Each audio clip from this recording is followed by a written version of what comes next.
There is something about human psychology that nobody talks about openly. Your reality is not objective. Your reality is constructed inside your mind. Two people experience the exact same event. One person sees opportunity. The other sees a threat. One person sees failure as data. The other sees it as evidence of worthlessness. Same event, different realities. And the difference is not luck. It is not circumstances. It is not what happened. It is how your mind interprets what happened. Your mind is like a filter. Every piece of information that comes into your awareness is processed through this filter.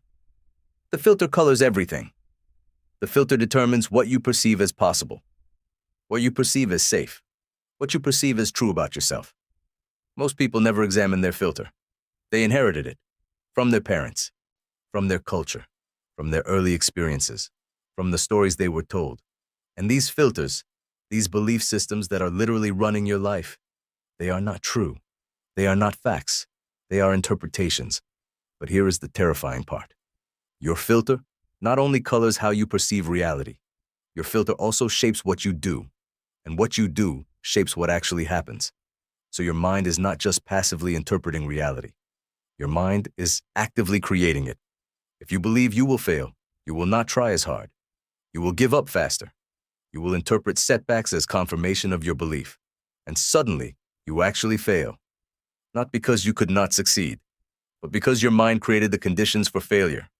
This is the most important psychology that eludes most people. Your thoughts do not just feel real, they become real. And the people who have hacked their mental filter, they live in a completely different reality than everyone else. They are not smarter. They are not luckier. They simply have a different operating system running. Today, I'm going to show you the operating system. And more importantly, I'm going to show you how to upgrade yours. There is a psychological phenomenon called the Pygmalion Effect. In 1968, researchers told teachers that certain students in their class were gifted and would experience dramatic intellectual growth that year. In reality, the students were randomly selected. There was nothing special about them. But here is what happened. The teachers, believing the students were gifted, paid them more attention, called on them more, given them more time to answer, provided more specific feedback. And by the end of the year, those randomly selected students actually became more intelligent. Not because they were gifted, because the expectation created the behavior, and the behavior created the result. This is not magic. This is psychology. Your beliefs about yourself determine how much effort you put into your goals, whether you persist when facing obstacles, how you interpret feedback, what opportunities do you pursue, what risks are you willing to take. Your belief system is the operating system running your life. And the remarkable thing is that your beliefs are not facts. They are hypotheses. They are stories you have been told or have told yourself. But because you believe them, you filter all evidence through them. Evidence that confirms the belief is noticed. Evidence that contradicts the belief is ignored or reinterpreted. So a belief becomes self-perpetuating. A person who believes they are intelligent notices their successes and attributes them to intelligence. They notice their failures and attribute them to external factors or temporary circumstances. A person who believes they are unintelligent notices their failures and attributes them to lack of intelligence. They notice their successes and attribute them to luck. Same person, same events, different interpretation, different belief reinforced. The psychology of belief is that it creates a closed loop. What you believe determines what you do. What you do determines what happens. What happens confirms what you believe. The only way to break this loop is to change the belief first. Not based on evidence. There is not enough evidence to change a belief. The belief filters out the evidence. You change the belief through decisions, through choosing a new story about yourself, and then living out that story. This is the science of identity transformation. This is how your mind actually changes reality. Here is what most people do not understand about their psychology. Your conscious mind is about 5% of your brain. Your subconscious mind is about 95%. Your conscious mind is where you set goals. Your subconscious mind is where your habits, beliefs, and automatic patterns live. And if your subconscious mind does not believe you deserve success, if it does not believe you are capable, if it is programmed by old trauma or old messages, your subconscious will sabotage your conscious goals. You will self-sabotage. You will create obstacles. You will procrastinate. You will make poor decisions at critical moments, and you will blame yourself. You will think you lack willpower or discipline. You will not realize you are at war with your own subconscious programming. This is the internal enemy. Most people have limiting beliefs lodged deep in their subconscious that directly contradict their conscious goals. Someone who consciously wants to be wealthy but has a subconscious belief that money is evil or rich people are bad. They will self-sabotage their success. They will make decisions that keep them poor, even though they consciously want to be rich. Someone who consciously wants a deep relationship but has a subconscious belief that I am unlovable, they will sabotage relationships. They will push people away. They will interpret kindness as pity. Someone who consciously wants to be healthy but has a subconscious belief that I cannot change or my body betrays me, they will struggle with discipline. They will quit when it gets hard. The subconscious is not trying to sabotage you. It is trying to protect you based on its programming. If you learned early that vulnerability leads to pain, your subconscious will keep you defended. Even if you consciously want intimacy, your subconscious will keep you isolated. If you learned that trying and failing is humiliating, your subconscious will keep you safe by not trying. If you learned that you do not deserve good things, your subconscious will keep you from claiming them. The subconscious is running a program designed for your survival. But that program is outdated. It is based on old information. It is based on conclusions a younger version of you made. And those conclusions are running your life right now. This is the core of human psychology that most people never address. You cannot rely on willpower alone to overcome subconscious sabotage. You cannot motivate past your programming. You cannot fake your way to where you want to go if your subconscious is actively pulling you backward. You have to reprogram the subconscious. You have to bring the unconscious patterns into conscious awareness. You have to examine them, question them, and update them with new programming. This is not therapy. This is not dwelling on the past. This is practical psychology. This is recognizing the program and upgrading it. Your mind is a storytelling machine. It is constantly creating narratives about what things mean, and most of those narratives are false. This is called cognitive distortion, and they are the lies you do not realize you are telling yourself. Here are the most common ones. Catastrophizing. You make a small mistake and immediately imagine the worst possible outcome. You are 5 minutes late to a meeting, and you imagine losing your job, your house, and becoming homeless. All or nothing thinking. You have one day where you eat badly and immediately think, I have already failed my diet. Might as well give up completely. No middle ground. No partial credit. Personalization. Someone does not text you back, and you assume it is because they hate you. You assume that your boss is in a bad mood because of something you did.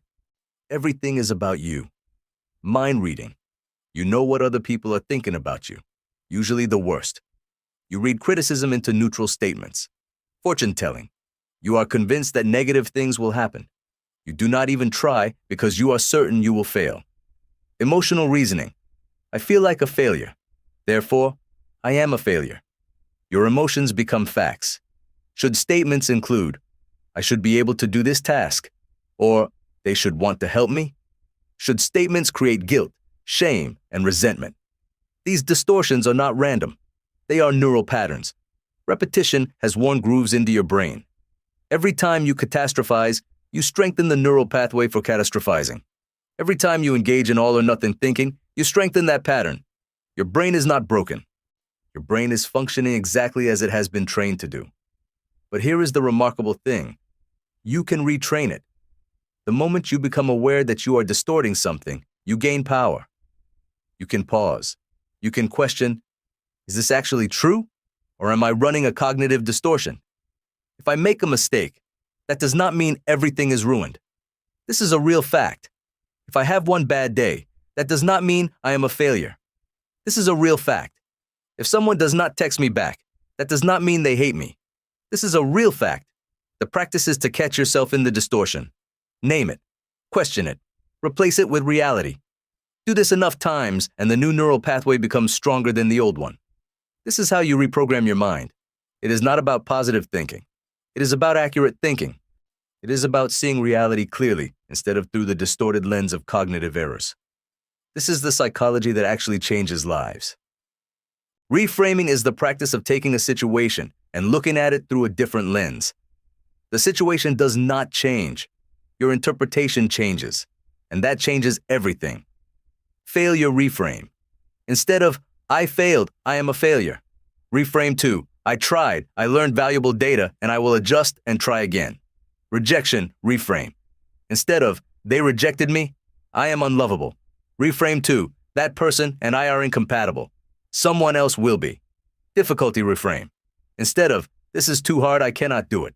Reframe to, this is challenging, which means I am growing my capacity.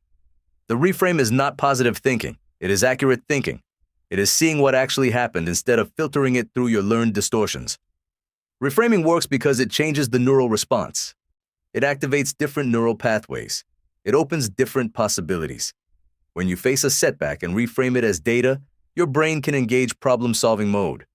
When you face a setback and interpret it as evidence of your incompetence, your brain goes into threat mode. Different interpretation, different neural activation, different outcome. The practice of reframing is the practice of hacking your own neurology. Every time you reframe, you are saying, I have a choice in how I interpret this. I am not a victim of my circumstances. I am an interpreter of my circumstances. This is where your power actually lives. Your mind is not broken. You are not lacking. You do not need to wait for someone else to fix you. What you need is understanding. Understanding of how your psychology actually works. And then, choice. The choice to examine your beliefs, to question your interpretations, to reprogram your mental patterns. This is not easy work, but it is the most important work you will ever do, because every person you will ever become, every relationship you will ever have, every achievement you will ever accomplish, it all begins in your mind. Your mind is literally shaping your reality right now, and you have the power to upgrade that mind, to reprogram those beliefs, to retrain those patterns, to create a new operating system. You do not need a therapist. You do not need medication. You do not need someone else's permission. You need this understanding. You need the tools. You need commitment. And those you have access to right now. So here is what I want you to do.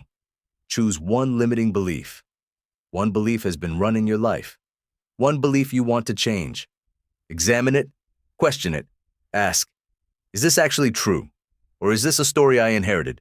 Then choose a new belief.